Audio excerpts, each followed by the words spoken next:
So today marks 3 years since the start of the war in Ukraine, and French President Emmanuel Macron will be at the White House today, where he's expected to urge President Trump to do more for Ukraine in those peace talks. And now Ukrainian President Zelensky is even offering to step down if it will secure peace in NATO membership for his country. Joining us now is a key figure in those negotiations, President Trump's National Security Advisor, Michael Waltz. Congressman, thanks so much for joining the program. Yeah, thank you, Lawrence. Good to be with you. So tell me, what's the latest on these peace talks? Are y'all close to a deal? I know Secretary Rubio said that, you guys had a deal that was going to go to the parliament, but then Zelensky said something different to the public. So have you guys reached some sort of deal right now? Yeah, listen, the negotiations are literally happening as we speak. We have been all hands on deck. Secretary Bessent, our Treasury Secretary, has been leading the charge. And frustrations are high, frankly. The United States has stepped forward for Ukraine in a historic and tremendous way. We are heading, today into the 3-year anniversary of this war, and we expect the Ukrainians to realize the opportunity that this is, and President Zelensky to realize the opportunity that this is, to be co-invested with the United States of America in the future of Ukraine, in the future of its economy, and growing the pie in terms of its natural resources that not only helps Ukraine, but recoups these hundreds of billions of dollars for the Ukrainian people and for the American taxpayer going forward. So we expect to get this deal done. President Trump expects to get this deal done. And I think you will see that in very short order. So it looks like the conversation, he was asked the question, Zelensky, the president of Ukraine, about NATO membership, and he said he's willing to step down. Now, the Secretary of Defense, Pete Hegseth, have said that that's not realistic. I've talked to the president. He's pretty much said the same thing in private and public. Is that back on the table? Because he was asked that question, and he said that he would be willing to step down. That is not back on the table.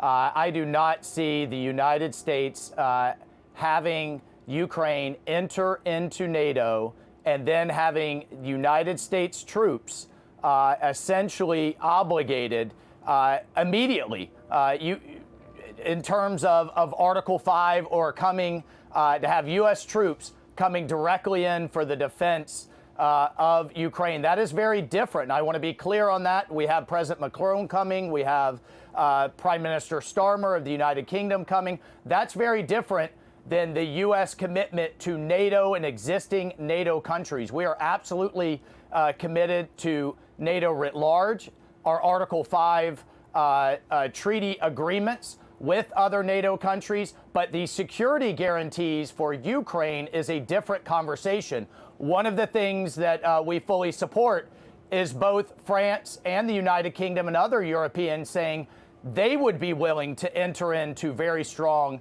security guarantees for the future of Ukraine. That's a different conversation. That's one that we are encouraged by because, Lawrence, we've been asking for years for Europe to step up for its own defense. And we've been asking for years for Europe to pay for its own defense, as the U.S. taxpayer has been taking an unfair burden into for decades now. Congressman, I want to go into the specifics of the minerals, but before I do that, I want to talk about this meeting with Putin. I guess my question is there a meeting on the calendar? I know you had previously said that the meeting will happen once there is something to actually discuss, that you guys have talked about a deal. So is there something on the calendar for the president to meet with Putin in person?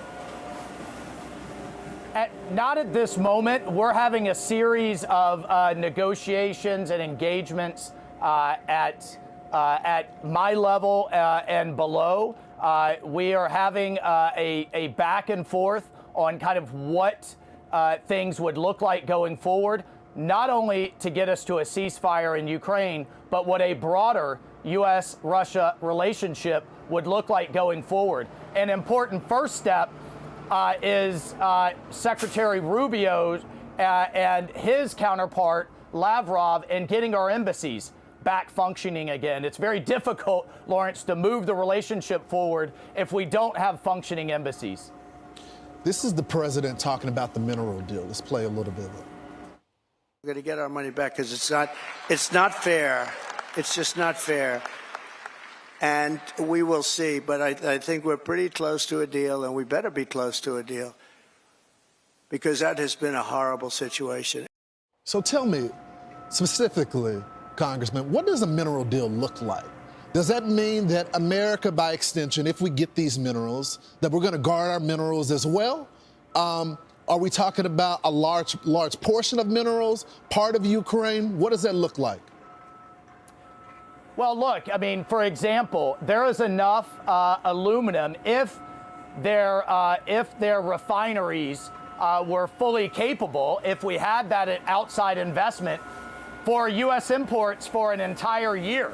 There's enough gallium, there's enough tritium, there's titanium, one of the largest titanium reserves in all of Europe. But that will take investment to get it to full capacity. So, you know, our position has been, look, 50% of something that is much larger, growing the pie, is better than the 100% of where they are today. So let's grow together in an economic partnership. And of course, the U.S. would protect our assets for which we are invested in. This could mean trillions, not only for the Ukrainian people, but for us and for stability for the region. And that economic investment is one of the best security guarantees that Ukraine could hope for.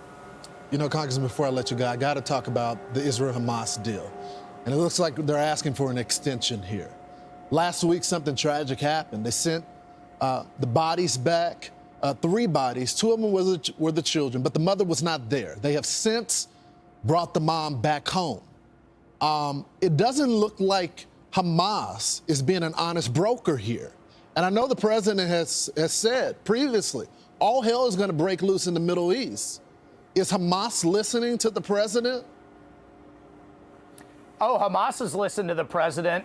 Remind you and everyone, Lawrence, that we wouldn't even be in this position. 29 hostages are alive today and reunited with their families because the whole world listened when President Trump said there'd be all hell to pay after the Biden administration couldn't get this done for 15 months. So absolutely they are. They're afraid of President Trump, period. And that's why we've seen any movement at all. But has their behavior been despicable? Has it been disgusting? Should it surprise anyone? This is a terrorist organization no different than ISIS.